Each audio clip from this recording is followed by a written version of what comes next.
Salam guys, hari ini 30 September 2025. Macam, dah dapat ke Budi Madani 300 liter sebulan? Macam mana nak check? Korang boleh pergi ke aplikasi Settle ataupun Touch and Go. Saya tunjuk di Settle dahulu. Kalau korang masuk ke Settle, tekan Budi 95. Tekan. Akan tunjuk. Macam saya punya dah ada dah. 300 liter. Itu di aplikasi Settle. Yang kedua, di dalam aplikasi Touch and Go. Dalam Touch and Go, kita boleh pilih pelbagai jenis stesen minyak.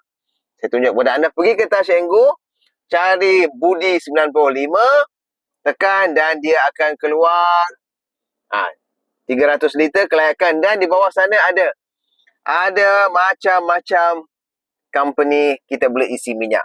Segalanya ada. Cek sekarang. Namun, perlu diingat, aplikasi tersebut kenalah verified IC kita dahulu. Kita kena lakukan verifikasi ID kita. Tangkap gambar IC, depan belakang selfie. Kena buat dulu, baru kita layak untuk mendapat subsidi 300 liter ya. Jom bersama saya kalau anda nak info perbankan, branding dan fitness. Like kalau video ini memberi manfaat dan kongsikan kepada kawan-kawan korang.